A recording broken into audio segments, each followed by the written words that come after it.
Okay, we're going to work on a really short sample for the diagonals. I just want to do a short one so I can get it out to you. I've done 9 extended in orange. Now I'm going to change right here on the corner to our new color.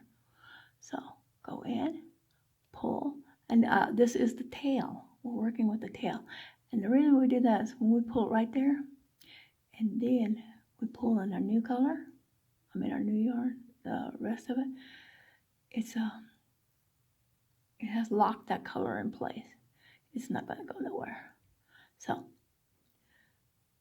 do your first one. Now, see right here we have, on our pattern, we have 1 yellow. Next line is 2 yellows, but we don't want to do that just like this, because then we got that stupid little leg in the way again. So what you've learned on the verticals can help you here. Okay, we've done 1, right? Then we're going to go down here and hide that tail.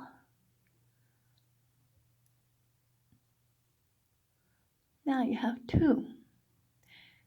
Okay, so you want 2. So, but what you've done is you skipped a stitch. You have skipped a stitch right there. You put 2 in here, you skipped a stitch. So you pull this up, and this is another reason for putting it to the back and having that color come up in the front, so you can control it. Not like I'm trying to control it right now, but you can really control it. That to the back. Pull in your new color. Pull this. See that? Put that in that loop. You're skipping this stitch because you already have 2 stitches here. You don't want to add stitches. If you went through this one, you'll add a stitch. You're going to the second stitch. Pull that through. Here's your stitch. Look at that. See how nice that is? So you've done 2 stitches in 1, skipped a stitch, and then you're just going to go on out through. But make sure that you do wrap that loop through your hook. Now, that is going right to left. 2 stitches, skip a stitch. Okay. Get to the bottom, back.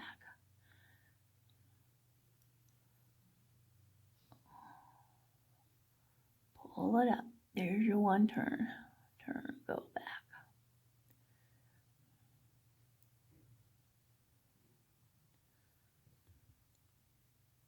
I do hope that you guys do the 20 by 20 because it really helps you with some control and being repetitive.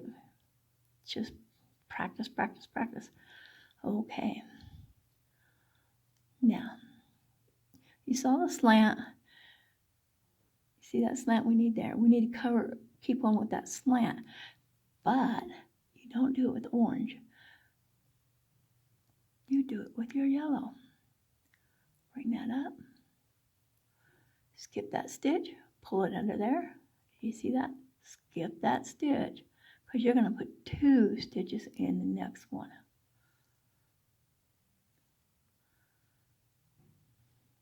Now, according to your pattern, you have 3 yellows and 7 orange.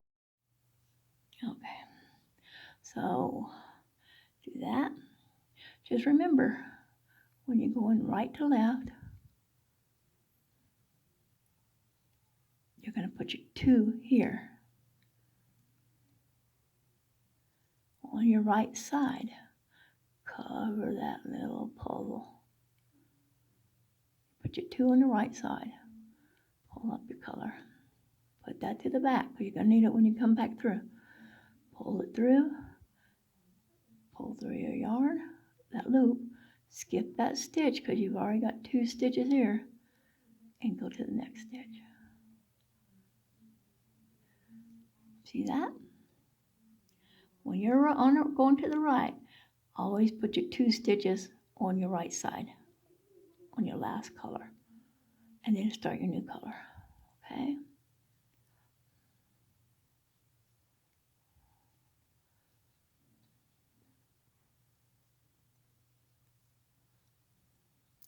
You just keep going. Here you're going left to right, your even row next. And you want that slant's coming this way.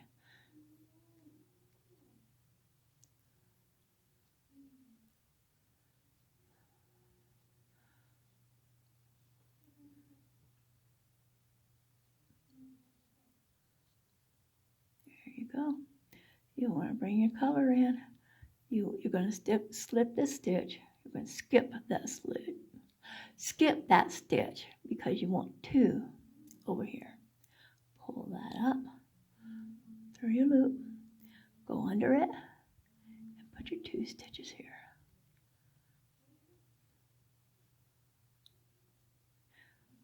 It comes out a lot nicer when you're not doing it in front of a camera, let me tell you.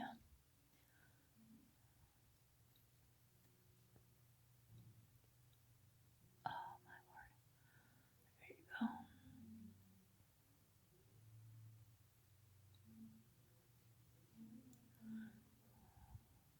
Tug that, give that a little tug, and look at your diagonals. Look at that. That's pretty snazzy with that puzzle look. This one doesn't look so great because I'm trying to do it in front of the camera, but you see that? You see how your lines will start just lining right up your alley. And like I said, you can do this with 1 row, 2 rows, 3 rows, and then, you want to do it with every diagonal. You want to keep that 2 stitch, skip, go to your next color. Okay? Alrighty. Circle's coming up.